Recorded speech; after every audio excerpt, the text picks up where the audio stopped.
මේ අවස්ථාවට සහභාගී වන අරු ජයසූරිය හිටපු කතානායකතුමන් ප්‍රමුඛ සියලුම දේශපාලන නායකතුරුන්ගෙන් අවසරයි. ඒ වගේම සෝබිත හිමියන්ගේ පවුලේ එතුමන් සෝබිත හිමියන්ගේ සහෝදරයා ඇතුළු ඒ පවුලේ සියලුම ඥාතීන්ගෙන් අවසරයි. ඒකම සෝබිත හිමියන් වෙනුවෙන් උන්වහන්සේගේ ජීවිත කාලයේ උන්වහන්සේත් එක්ක ඒ ගැවසුණු ඒ වගේම අපවත් වීමෙන් දසවසරක් ගතවන මේ මොහොතේ උන්වහන්සේ ගුණ සමුදාය ගරු කරන මේ අවස්ථාවට සැපැමිණි ඔබ සියලු දෙනාගෙන්ම අවසරයි. අපේ හාමුදුරුවෝ කිව්වා වගේ අපවත් වෙලා වසර 10ක් කියන්නේ සාමාන්‍යයෙන් විශාල කාලයක් දශකයක්. නමුත් ඒ දශකයේ තුල උන්වහන්සේගේ අනුස්මරණය වෙනුවෙන් මෙතන පවත්වන ලද සියලුම ගුණානුස්මරණ වෙනුවෙන් මේ වගේ උන්වහන්සේට ආදරය කරපු විශාල කණ්ඩායමක් සහභාගී වුණා. අපි මේ කාලය ඇතුළත ඒ අවුරුදු 10 ඇතුළතම සෝබිත හිමියන්ගේ ගුණ ශාසනික වේවා ආගමික වේවා දේශපාලනික වේවා සමාජීය වේවා මේ අවුරුදු 10ම අපි මෙතන මේ විදියට මුණ ගැහිලා අගය කළා. හැබැයි අවුරුදු 10කට පස්සේ මම කලින් කිව්වා 10ක් කියන්නේ විශාල කාලයක්. අවුරුදු 10කට පස්සේ අපි සෝබිත හිමියන් පතන ලද සමාජය පතන ලද රට ගොඩනගන්න අපිට පුළුවන් වුණාද මේ සමාජයට පුළුවන් වුණාද කියන කාරණේ මම හිතනවා පොඩ්ඩක් ආපහු හැරිලා බලන්න දශකයකට පස්සේ කාලය ඇවිල්ලා.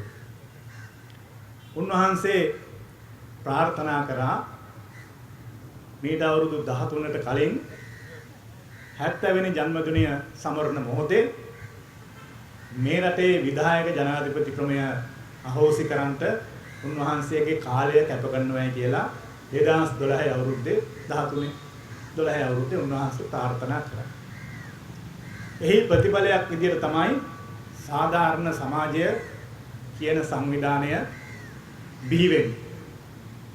ඒක පිටිපස්සේ වාඩිව හිටිය පුජ්‍යලයක් විදිහට මම උන්වහන්සේගෙන් ගිහිල්ලා ඇහුවා පන්සලට ආන්දරනේ අපි එක එක්කෙනා තනියෙන් සටන් කරන්නේ අපි එක්කහුව වෙලා සටනක් කළොත් මොකද ඒ වෙලාවේ තිබිච්ච පාලනය රට ගෙනියපු ප්‍රජාතන්ත්‍ර විරෝධී මාවත දැකලා තමයි ඒ සියලු දෙනා එක්කහුව කරන ප්ලැට්ෆෝම් එකක් එහෙම නැත්නම් වේදිකාවක් හදමු කියලා සාකච්ඡා කරේ. උන්වහන්සේ මට කිව්වා නමක් කල්පනා කරන්න කියලා. මම සාධාරණ සමාජයක් සඳහා වූ ජාතික ව්‍යාපාරය කියන නම යෝජනා කරා. අද මෙතන නැතත් පාලිත ලිහිණිය කුමාර අපේ සහෝදරයා ඇහුවා ධන බැලුවද කියලා ඒ නමේ මම ඒක නම් දන්නේ නැහැ. මේක තමයි මට ආපු නම කියලා සෝබිදාහඳුරත් එක්ක සාකච්ඡා කළා. එහෙම තමයි ඒ නම හදාගෙන අපි එක්කෙනෙක් දෙන්නෙක් තුන්දෙනෙක් කරුජාසුරි මහත්මයාගේ ආශිර්වාදයේ මත මේක ගොඩනගන්න කටයුතු කළේ. ඒ වෙලාවේ අපි දැක්කා සෝබිදාහඳුරන්ගේ මනසේ තිබුණා මේ සාධාරණ සමාජය කියන concept එක යටතේ හැමෝටම එක වගේ සියලුම ජාතීන්ට සියලුම ආගමික පුද්ගලයන්ට හැමෝටම එක වගේ ජීවත් වෙන්න පුළුවන් රටක් මේ රටේ නිර්මාණය කරන්න ඕනයි කියලා. ඒ වෙනුවෙන් තමයි උන්වහන්සේට මරණීය තර්ජන ආවා, නිന്ദා අපහාස කළා, ඝාතනය කරන්න හැදුවා.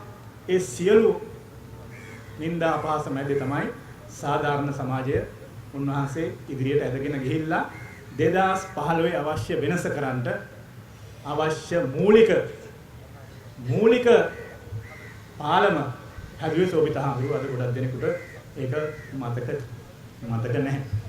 කෙසේ වෙතත් 2015 අවුරුද්දේ 19 වන ව්‍යවස්ථා සංශෝධනය සම්මත කරන්න. එතකොට කරුජාසුරිය අපේ නායකතුමා කතානායක පොල්දුව හන්දියේ සෝබිතහාඳුරු වාඩි වෙලා 19 වෙනි ව්‍යවස්ථා සංශෝධනය සම්මත කරනකම් මම නැගිටින්නේ නැහැ කියලා ප්‍රතිඥා දීලා පාරේ මම දැක්ක කකුල් දෙක ඉදිමෙලා තියෙනවා. ඊට සති කිහිපයකට පස්සේ උන්වහන්සේ අපි අතරින් සමුගත්තා. එහෙම තමයි 19 වෙනි ව්‍යවස්ථා සංශෝධනය සම්මත කළා.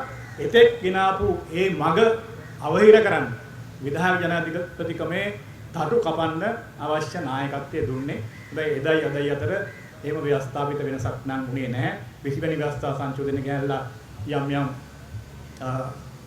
නැවත විධායක ජනාධිපතිකමේ බල සම්පන්න කරන්න කටයුතු කරත් ඒ ආකාරයෙන් ක්‍රියාත්මක කරන්න බැරි වුණා.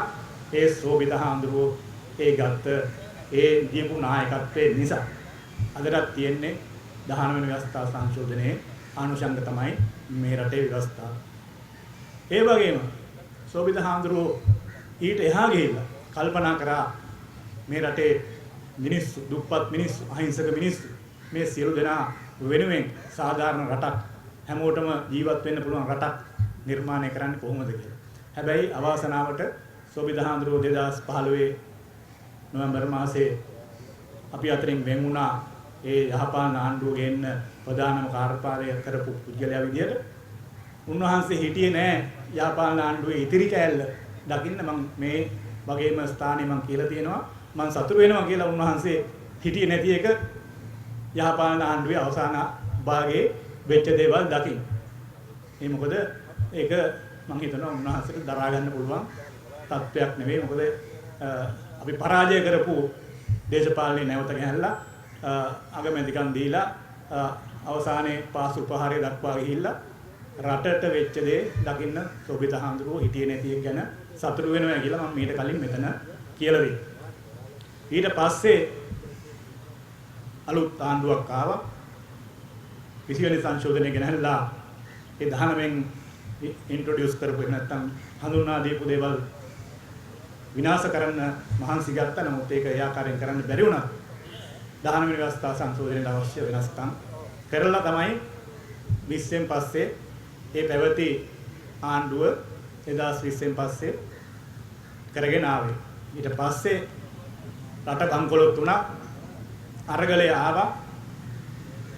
මම හිතනවා පුද්ගලිකව විශ්වාස කරනවා සෝබිතහාඳුරන්ගේ චරිතය දැකපු මිනිහෙක් විදිහට මම පුද්ගලිකව විශ්වාස කරනවා ඒ අරගලයේ සෝබිතහාඳුරු කියලා වාඩි වෙනවා කියලා උන්වහන්සේ හිටියනම් ඒ ජනතාව වෙනුවෙන් උන්වහන්සේ හැමදාම හිටගත්ත නිසා කෙසේ වෙතත් ඔක්කොම ඉවර වෙලා රට බංකොලොත් වෙලා අද අලුත් ආණ්ඩුවක් ඇවිල්ලා තියෙනවා.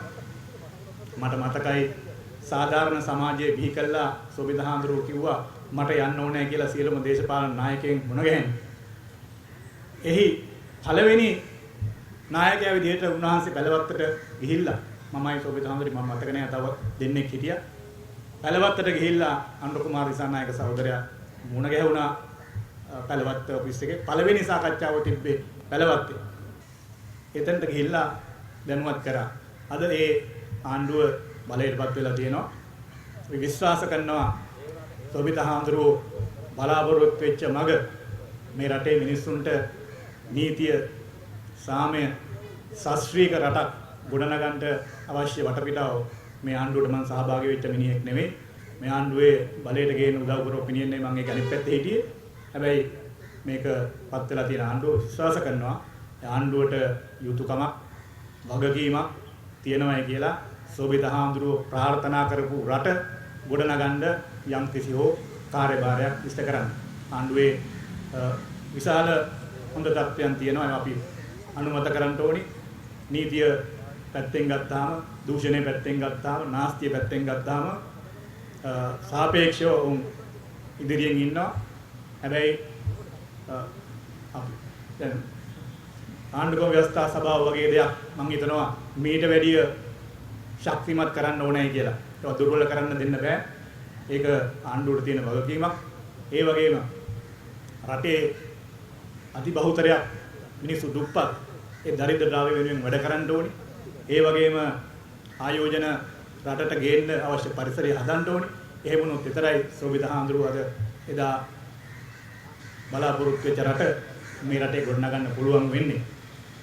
ඒ වගේ අභියෝග අපිට පේනවා. ඒ වගේම තමයි මිනිස්සු කොයිතරම් දුරට සතුටුද කියන කාරණය උඩ තමයි රටක් ආණ්ඩුවක් ඉස්සරහට යන්නේ.